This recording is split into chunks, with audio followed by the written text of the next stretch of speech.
All right, Alexandra, let's do a follow-up to the video we did on the EU budget, the 7-year budget, and Hungary and Poland vetoing that 7-year budget, because now we have the de facto globalist ruler, the de facto EU godfather, George Soros, weighing in. And this should come as no surprise because George Soros, being of Hungarian descent, there's no doubt that he wants to take Hungary down. He wants to take Poland down. He wants the globalist agenda to thrive and prosper. He has an open rift and row with Orban. That's also not a secret either. But George Soros penned an op-ed, a letter, where he says the title is "Europe Must Stand Up to Hungary and Poland." I'll just read you the byline, the first paragraph byline. It says, this is George Soros, his own article, and it's everywhere now. George Soros says, "The European Union cannot afford to compromise on the rule of law provisions it applies to the funds it allocates to member states. How the EU responds to the challenge to those provisions now posed by Hungary and Poland will determine whether it survives as an open society true to the values upon which it was founded." So everyone living in Hungary and Poland, be very, very aware and be very vigilant. George Soros is coming after your country. Alexander, what do you make of this letter article from George Soros? Yeah, I mean, fascinating that Soros has come out openly in this way. Can I say what I think has triggered it is that I think when the Hungarians and the Poles vetoed the budget, I think for a while the Europeans just didn't accept that it had happened. I mean, this is fairly common, by the way, that they often go away, say to themselves, this isn't for real. The Hungarians and the Poles can be bought off. And I think what they then discovered is that the Hungarians and the Poles are entirely for real. And then the Prime Minister of Slovenia weighed in and wrote a letter to the European Commission saying that he basically agreed with Orban and Kaczynski, the leaders of Hungary and Poland. I should say Kaczynski is not the formal leader of Poland, but he is the sort of de facto leader. So I think this is where I think what's triggered this reaction. And suddenly, there was about a couple of days when there was large-scale silence about this story. Then you started to see the articles appearing in places like the Financial Times and the Guardian. And now Soros himself, the self-proclaimed, emperor of open Europe, has come forward and he's penned his, obiter dicta, saying, that the Hungarians and the Poles must be put in their place. Now, think about that. What he's basically saying is that their veto, which is their right, must be overridden in some way, that they must be pressured and bullied and, forced into a reversing position. And the European Union should not compromise on this. So I wonder what exactly he has in mind and what exactly the other people in the EU have in mind. Does that mean they are going to try and override the budget? Well, if you actually read Soros's article, override the veto, if you actually read Soros's article carefully, that is exactly what he says. He says there are ways, I'm not sure what those ways are, of bringing in the budget provisions without actually going through the European Council and, in effect, disregarding the Polish and Hungarian vetoes.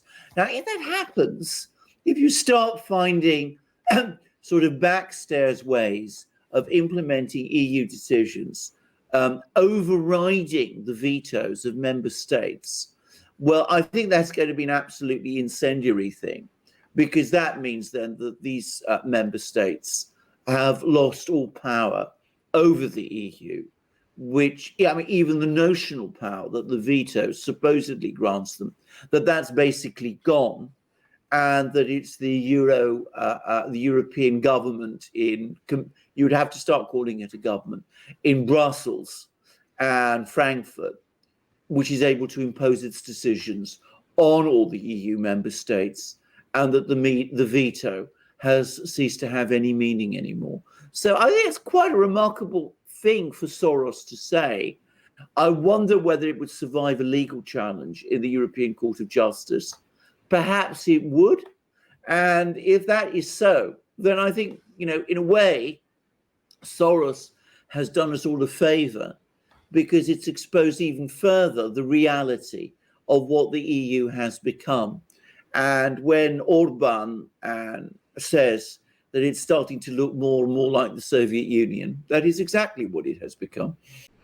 Yeah, I mean, you read through the article, and I think there's no doubt that Soros is trying to use this impasse in order to push the European Union to become more authoritarian and to just not deal with having all the member states vote in order to pass things. He just wants it to be this oligarchy of people who decide everything, and he's using this impasse to push this philosophy onto the EU. It's clear as day. This is what Soros wants, and it just shows such a lack of self-awareness from George Soros, because in the article he goes after Hungary really, really hard. I mean, he goes after Orban really hard, and he calls Orban pretty much an authoritarian dictator, while what he is proposing is exactly what he's proposing to the EU is an authoritarian dictator policy. And I'll just read you one sentence of how hard he goes after Orban.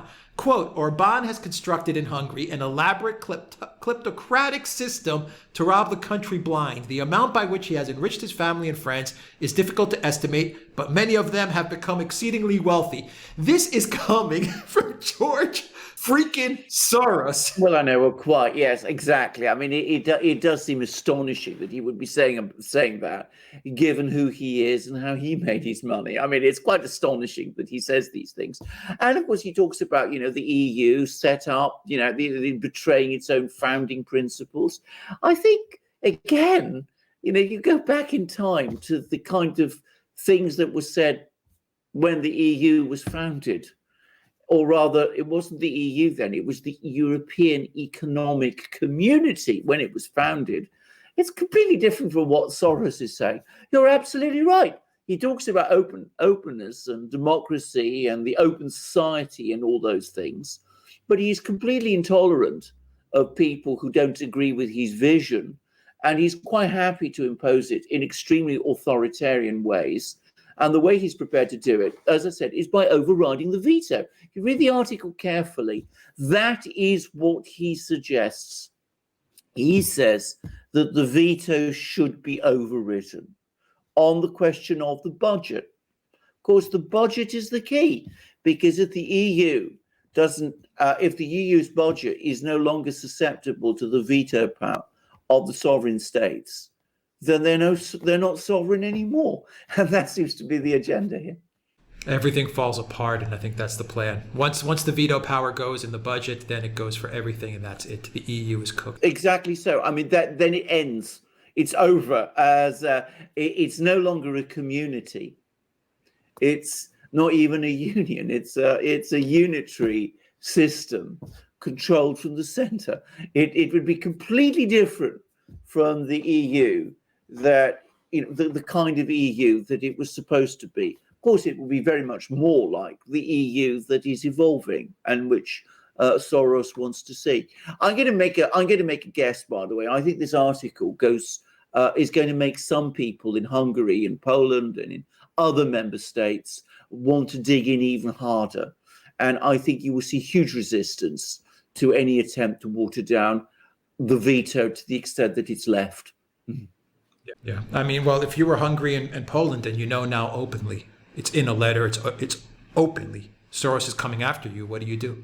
Well, indeed, you dig in, and I think that's exactly what they're going to do.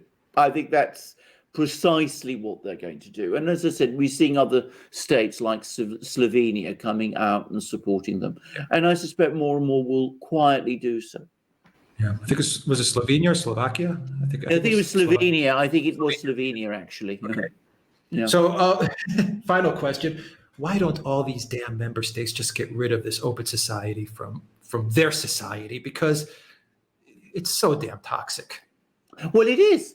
Of course, one of the reasons why Soros has this enormous animus against Orban is because Orban has, to some extent, actually done that in Hungary. I mean, there was that university that Soros set up in Hungary, which I think, I'm not absolutely sure about this, but I think Orban has certainly either closed it down or has reformatted it or restructured it in a way that, you know, makes it far more easy to assimilate into the Hungarian system. But, you know, coming back to your point, I mean, Orban is the elected leader of Hungary. He has won elections in Hungary. As far as I know, Soros has never stood for elected office in any country. And yet he sets himself out as the Democrat who is dictating, I use that word carefully, to elected leaders, and says he's doing so as a Democrat. Work out those contradictions for me, because I can't. It's astonishing. It's astonishing in how many countries Soros has his claws in. It's absolutely astonishing, from Canada to the U.S. to Serbia to Hungary, even Russia. I think Russia just kicked him out, did they not? I think Russians. I think so. I think so, and it was one of the reasons why, of course, he has this enormous animus against Russia and against Putin specifically, because he didn't really manage to gain traction there. Yeah, I mean, let's not forget what he did to Ukraine either. Indeed, absolutely. Well, he's very heavily involved in Ukraine and in other countries. I mean, I know people who've been to his various educational institutions in places like Bulgaria and wherever. That's how he starts. He opens up those universities, and from there he digs into the actual institutions of the country. Correct. Exactly right. Incredible letter. What a toxic, extraordinary letter, and I have to say, extraordinary man. I mean, the vanity is really remarkable. You know, he thinks that he's able to sort of tell Europeans, the European Union, what it should do, with some expectation that it will follow his opinions is very, very remarkable, given what you said about him. You know, that he's who he is and how he made his money, and the fact that he's never been elected. Very remarkable. Well, I remember I wrote an article for the Duran a while back as to how many MPs in the European Union he's bankrolled. So I mean, he's so deeply entrenched. His money is so deeply entrenched into the institutions that it's something has to be done. Well, indeed. Yeah. I mean, you know, we have this expression in England from the Middle Ages of an overmighty subject, somebody who is too powerful and wields more power than the government, or than the king himself in the realm. And it seems to me that, you know, Soros is starting to behave rather well, not starting to behave. He is behaving very much like that. Well, let's see what Hungary and Poland do. Let's see how they react to this. Indeed, it'll be interesting. We'll be following this story. Indeed so. All right, Alexander Berkers, thank you very much, guys. Like this video, click on that subscribe button, hit that like. Also share this video. Please donate to us on PayPal, Patreon, Subscribestar, and via Bitcoin as well. You'll find all those links in the description box down below. And also please go to the Duran shop, pick up some merchandise. You'll find all kinds of new things. Alexander has some new merch that he is actually wearing. And indeed, absolutely. I've got my, you can see I've got my amazing new Duran sweatshirt. I've also, next to me, I'm not wearing it at the moment, but I've got my amazing new Duran, hoodie with the flag of England embroidered there. You can see what a beautiful thing it is. And of course, I've got my various hats of various kinds. This one is this sort of a hat, and you can see it's got there the tricolour. Oh, I mean, I think you've probably missed it, but a bit more closely, you can see it's got the tricolour of France, the great French Republic. I was watching, by the way, I should say, a wonderful film by Abel Gance, about the French Revolution and Napoleon, and it, thinking about that, it makes me feel very warm to be wearing a hat with the flag of France, a country that I greatly love and admire, and where I used to live. And of course, we've got our magic mugs, our amazing magic mugs. This one with the flag of the United States.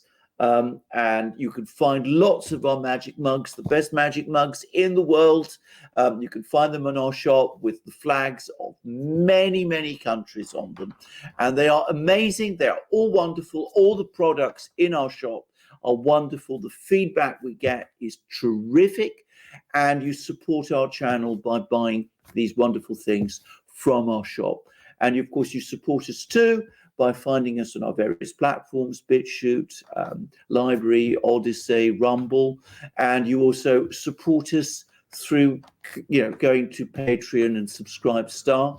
And also remember, please, to, add to subscribe to us on YouTube too, because we're having all sorts of issues with people subscribing and then being unsubscribed and subscribing again. So please make sure that you are subscribed to our channel. So please support us in whatever way you can. Come to our shop, get these wonderful new, amazing products. Alex is expanding the product line all the time, and all our products are marvelous. And come to our next program. All right, Alexander Mercouris, thank you very much. Till next time, everybody, take care.